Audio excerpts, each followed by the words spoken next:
جی ابو تراب بھائی السلام علیکم. وعلیکم السلام. جی مفتی صاحب خیریت سے ہیں؟ الحمدللہ.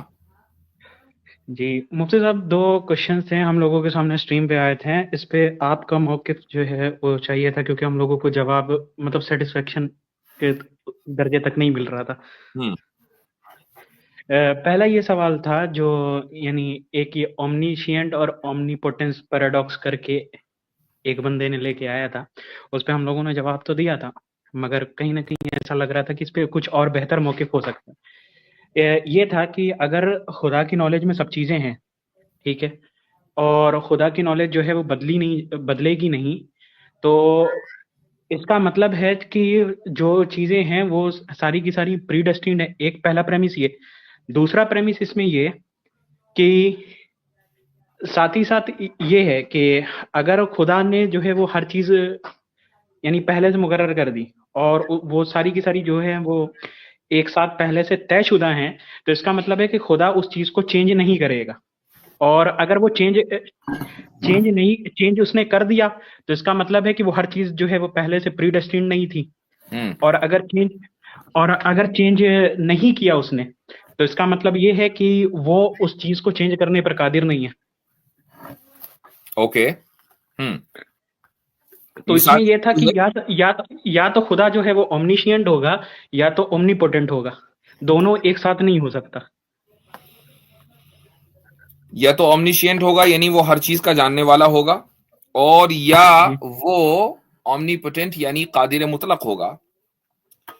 اگر وہ ہر چیز کا جاننے والا ہے تو جس چیز کو وہ جانتا ہے وہ اس کو چینج نہیں کر پائے گا، حالانکہ اس کو اومنیپوٹنٹ ہونے کی وجہ سے اس کو چینج کرنے کی قدرت ہونی چاہیے. ٹھیک ہے، یہی تو ہے نا. جی اصل میں سب سے پہلی بات تو یہ ہے کہ خدا تعالی کو کی جو قدرت ہے اور اس کا علم اور اس کی قضا، 3 چیزیں ہیں. قدرت، علم، قدر، اور قدر میں قضا بھی ہے. ٹھیک، یہ تینوں چاروں صفات کو ساتھ لے کر آپ چلیں گے. قضا کسے کہتے ہیں؟ قضا کا مطلب ہے کہ اس نے اپنے علم کے مطابق ایک چیز کا فیصلہ صادر کر دیا. اور قدر کا مطلب یہ ہے کہ اس نے اپنے علم کے مطابق کسی چیز کو اپنے علم میں طے کر دیا. ٹھیک ہے. اور قدرت کا مطلب یہ ہے کہ ایک چیز کے ہونے اور نہ ہونے دونوں سے اس کا تعلق ہے. مثال دیتا ہوں. مثال یہ ہے کہ اللہ تعالیٰ کو اس بات کی قدرت ہے کہ زید کو مثلا اس کے یہاں اولاد ہو، اور اس بات پر بھی قدرت ہے کہ اس کے یہاں اولاد نہ ہو. تو اولاد ہونے نہ ہونے دونوں کی قدرت اس کو ہے. ٹھیک. اچھا، اب اس نے ارادہ کیا. اب یہاں ارادہ صفت ارادہ آ گئی. اس نے ارادہ کیا کہ اللہ تعالی کے زید کے یہاں اولاد ہو، تو اس کا ارادہ زید کے یہاں اولاد ہونے سے متعلق ہو گیا خدا کے علم کے مطابق. خدا کو علم تھا کہ زید کے یہاں اولاد ہوگی، ارادہ متعلق ہو گیا، زید کے یہاں اولاد ہو گئی. ٹھیک. اب یہ جو اس نے طے کیا تھا اپنے علم میں کہ اس کے یہاں اولاد ہوگی، اس کا اعلان بھی کیا ہوا تھا کہاں؟ لوح محفوظ میں. یہ قضا ہے. تو اس کی قضا میں بھی. اچھا، اب پرابلم یہاں آتی ہے جب ہم یہ سوچتے ہیں کہ اس کی تقدیر پہلے ہوگی، اس کے بعد اس کا علم، قدرت پہلے ہوگی، اس کے بعد اس کا علم ہوگا، پھر اس کے بعد اس کی قدر ہوگی، پھر اس کے بعد قضا. یعنی ہم ٹائم میں امیجن کریں کہ آپ ایک ویڈیو ایڈٹ کر رہے ہیں اور آپ کے سامنے ایک ٹائم لائن ہے. تو آپ یہ تصور کریں کہ کسی نے یہ خدا کی ٹائم لائن ہے کہ خدا کی جو قدرت ہے اس کو سب سے پہلے لایا، اس کے بعد 10 منٹ کے بعد یا 10 گھنٹے کے بعد مثلا اس کا علم لایا، اس کے بعد کچھ دیر کے بعد اس نے قدر اور پھر قضا. آپ نے پوری ٹائم لائن میں الگ الگ موقعوں کے اوپر اس کی صفات کو رکھ دیا. اب یہاں یہ سوال معقول ہے کہ آپ یہ کہیں کہ بھئی خدا کی قدرت تو زید کے اولاد ہونے نہ ہونے دونوں سے متعلق ہے، اور خدا کے علم میں یہ بات آ گئی تھی کہ زید کے اولاد ہوگی، تو کیا وہ اس کو چینج کرے گا لیٹر آن؟ یہ معقول سوال ہے. لیکن جب خدا کی صفات میں ٹائم لائن ہی نہیں ہے، کیونکہ خدا تو خود لا زمان و لا مکان ہے، اس کے ٹائم لائن ہی نہیں ہے. جس وقت لا زمان ہے، یعنی وقت کا لفظ بھی خدا کے لیے غلط ہے، چونکہ ہم وقت کے باہر سوچ ہی نہیں سکتے، اس لیے میں مدرجہ مجبوری لفظ استعمال کر رہا ہوں. جس وقت سے خدا کی قدرت ہے، اسی وقت سے خدا کا علم ہے، اسی وقت سے خدا کی قدر ہے، اسی وقت سے خدا کی قضا ہے، اسی وقت سے خدا کا ارادہ ہے. تو یہ کہنا کہ بعد میں وہ چینج کر سکتا ہے، یہ بنیادی طور پر غلط ہے. خدا کی ٹائم لائن ہی نہیں ہے. جی درست ہو گیا. دوسرا اسی سے ریلیٹڈ ایک تھا کہ جیسے ایک ہمارے پاس فلسفی آ جاتی ہے ادویت ویدانتا کی، تو اس کے اندر آدی شنکراچاریہ نے یہ کہا تھا کہ جو چیز وہ اٹرنل ہوتی ہے تو وہی جو ہے وہ ٹروتھ ہوتی ہے، اس کے علاوہ جو ہے وہ کوئی چیز ٹروتھ ہو ہی نہیں سکتی، کیونکہ ٹروتھ جو ہوتا ہے وہ ان چینجنگ ہوتا ہے.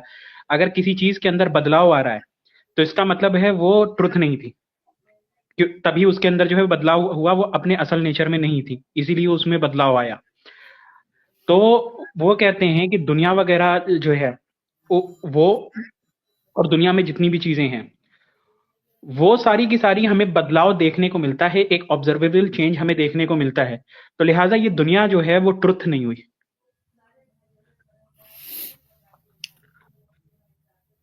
آئی ڈونٹ نو کہ ان کے یہاں سچائی کی یا ٹروتھ کی ڈیفینیشن کیا ہے. اگر ڈیفینیشن یہ ہے کہ اس دنیا میں جو کچھ ریالٹی ہے، یعنی وہ ریالٹی جو ہمیشہ رہنے والی ہے وہ ایک ہی ہے، تو ہم بالکل متفق ہیں کہ ایسی ریالٹی سے خدا کی ہے جو ہمیشہ رہے گی اور ہمیشہ ہے اور ہمیشہ سے رہے گی اور ہمیشہ تک رہے گی. تو ایسی ریالٹی ایک ہی ہے. لیکن ہمارے یہاں یعنی جو ہمارا لٹریچر ہے اس میں ریالٹی کی جو تعریف ہے، یہ سچائی کی جو تعریف ہے، وہ ہے الحکم المطابق للواقع. عربی زبان میں اس کا ترجمہ یہ ہے کہ وہ حکم جو واقع کے یعنی صورتحال کے مطابق ہو. مثال کے طور پر آپ نے یہ کہا کہ 2025 میں یونائٹڈ اسٹیٹس کا پریزیڈنٹ ڈونلڈ ٹرمپ تھا. آپ نے آج سے 5 سال کے بعد کہا، یا آج کے دور میں کہا کہ اس سال یونائٹڈ اسٹیٹس کا صدر ڈونلڈ ٹرمپ ہے. اب یہ جو آپ نے حکم لگایا صدر ہے، یہ ایک حکم لگایا آپ نے اپنے اسٹیٹمنٹ میں.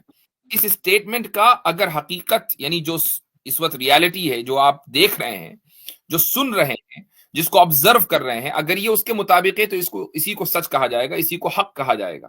اور اگر اس کے خلاف ہے تو اس کو حق نہیں کہا جائے گا. رہی بات چینج ہونے کی یا نہ چینج ہونے کی، تو اس کا تعلق حقیقت سچ یا ستے سے نہیں ہے، اس کا تعلق اوریجنیشن سے ہے. کیا مطلب؟ یعنی اگر کوئی چیز چینج ہوتی ہے تو اس کا مطلب یہ ہے کہ اس کا کہیں نہ کہیں سے آغاز ہوا ہے، کسی نہ کسی دور میں آغاز ہوا ہے. اور اگر کوئی چیز چینج نہیں ہو رہی ہے تو اس کا کبھی آغاز نہیں ہوا ہے. ہم یہ دیکھتے ہیں کہ دنیا چینج ہو رہی ہے، انسان چینج ہو رہا ہے، واقعات بدل رہے ہیں، تو ان سب چیزوں کا آغاز ہوا ہے. اور اگر کوئی چیز ایسی ہے کہ جس میں کوئی تبدیلی نہیں ہے، مثلا خدا کی ذات میں کوئی تبدیلی نہیں، اس کی صفات میں کوئی تبدیلی نہیں ہے، تو ان کا کہیں سے کسی بھی پوائنٹ ان ٹائم سے آغاز نہیں ہوا ہے.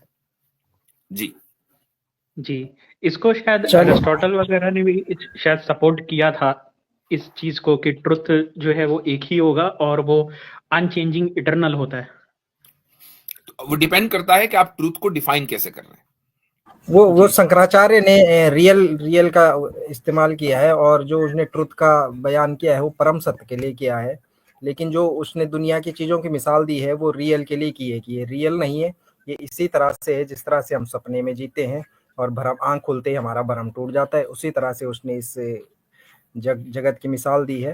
ریئل کا اس نے الفاظ استعمال کیا ہے کہ یہ سب ریئل نہیں ہے، اور اصل جو ست ہے، جو ایبسولوٹ ٹروتھ ہے، اس کو اس نے گاڈ مانا ہے. یہ ایسا ہی ہے ابو تراب صاحب، جیسے یہ کہا جائے کہ حقیقی وجود خدا کا ہے، چونکہ اس وجود میں کوئی تبدیلی نہیں ہے، وہ ہمیشہ سے ہے، ہمیشہ رہے گا. ہمارا اور آپ کا وجود عارضی ہے، حقیقی نہیں ہے. عارضی کا مطلب کیا ہوا کہ ایکسیڈنٹل، اور ایکسیڈنٹل کا مطلب اتفاقی نہیں ہوتا. یہ خاص ٹرمینالوجی ہے، یعنی اس وجود کا ایک حد پر جا کر ٹائم میں آغاز ہوا ہے، اور پھر یہ وجود اس دنیا سے ختم ہو کر کسی دوسری دنیا میں چلا جائے گا، روح کا وجود. تو یہ اگر کوئی کہے تو اس میں کوئی حرج نہیں ہے. جی بس ایک یہ آخری چیز تھی کہ بس یہ ہمارے ہی رکھیں. اب ابو تراب بھائی ٹائم زیادہ ہو گیا، اوور ہو گیا، اگلی بار انشاءاللہ. مفتی صاحب وہ آپ کو سوال ہم واٹس ایپ پہ کر دیتے. ٹھیک ہے انشاءاللہ. ٹھیک ہے انشاءاللہ. چلیں.